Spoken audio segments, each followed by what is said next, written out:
নমস্কাৰ বন্ধু বান্ধৱীসকল সকলোৰে বাবে আহিছে এটা ভাল খবৰ এক বৃহৎ সংখ্যক খালী পদত অনলাইন এপ্লাই আৰম্ভ হৈছে মুঠ পদৰ সংখ্যা হৈছে 24369টা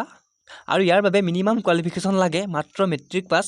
কিন্তু বয়সৰ ক্ষেত্ৰত অকণমান ৰেষ্ট্ৰিকশ্যন আছে গতিকে সবিশেষ আপোনালোকে এইটো ভিডিঅ'তে জানিব পাৰিব গতিকে আপোনালোকে ভিডিঅ'টো স্কিপ নকৰি সম্পূৰ্ণ শেষলৈকে চাই ল'ব তাৰ আগতে ভিডিঅ'টো অনুগ্ৰহ কৰি এটা লাইক কৰি দিব আৰু চেনেলটোলৈ যদি নতুনকৈ আহিছে তেনেহ'লে চেনেলটো ছাবস্ক্ৰাইব কৰি বেল আইকনটো প্ৰেছ কৰি থ'ব এডভাৰটাইজমেণ্টটো আহিছে এছএছচিৰ ফালৰ পৰা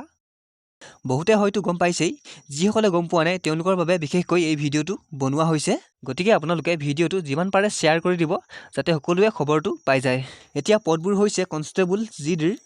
ইয়াতে আপোনালোকৰ থাকিব BSF CISF CRPF ITBP SSB SSF NCB এনেদৰে পদসমূহ থাকিব সিলেকশ্যন প্ৰচেছৰ বিষয়ে ক'বলৈ হ'লে প্ৰথমতে হ'ব আপোনালোকৰ CBE অৰ্থাৎ কম্পিউটাৰ বেছড এক্সামিনেশ্যন ইয়াৰ পিছত হ'ব ফিজিকেল এফিচিয়েঞ্চি টেষ্ট PET তাৰপিছত হ'ব ফিজিকেল ষ্টেণ্ডাৰ্ড টেষ্ট PST তাৰপিছত হ'ব মেডিকেল এক্সামিনেশ্যন আৰু তাৰপিছত হ'ব ডকুমেণ্ট ভেৰিফিকেশ্যন এই মুঠ 5টা ষ্টেপ কমপ্লিট কৰাৰ পাছত আপুনি চাকৰিটো পাবলৈ সক্ষম হ'ব এতিয়া এই পদখিনিৰ কাৰণে অনলাইন এপ্লাই আৰম্ভ হৈছে 27/10/2022 তাৰিখৰ পৰা অৰ্থাৎ 27 অক্টোবৰ তাৰিখৰ পৰা আৰু লাষ্ট ডেট হৈছে 30/11/2022 অৰ্থাৎ আপোনালোকে 30 নৱেম্বৰলৈকে অনলাইন এপ্লাই কৰিব পাৰিব অনলাইন ফিজ পে' কৰাৰ লাষ্ট ডেট হৈছে 1/12/2022 আৰু আপোনালোকৰ কম্পিউটাৰ বেছড এক্সামিনেশ্যনটো হ'ব 2023 চনৰ জানুৱাৰী মাহত এই পদখিনিৰ পে' স্কেল হ'ব 18,000ৰ পৰা 56,900 টকা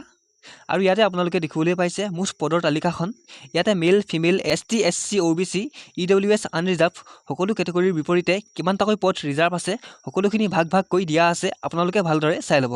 পদখিনিৰ কাৰণে কেণ্ডিডেটসকল ভাৰতীয় নাগৰিক হোৱাটো বাধ্যতামূলক বয়স দিয়া আছে 18ৰ পৰা 23 বছৰ বয়সৰ কেণ্ডিডেটসকলে অনলাইন এপ্লাই কৰিব পাৰিব 1/1/2023 চনলৈকে যিসকলৰ বয়স 18ৰ পৰা 23 বছৰ হৈছে তেওঁলোকে এপ্লাই কৰিব পাৰিব কিন্তু ইয়াতে বিভিন্ন কেটেগৰীৰ কাৰণে বয়সৰ উচ্চ সীমাৰ ৰেহাই দিয়া হৈছে SC ST সকলৰ কাৰণে 5 বছৰ বয়সৰ ৰেহাই থাকিব OBC সকলৰ কাৰণে 3 বছৰ বয়সৰ ৰেহাই থাকিব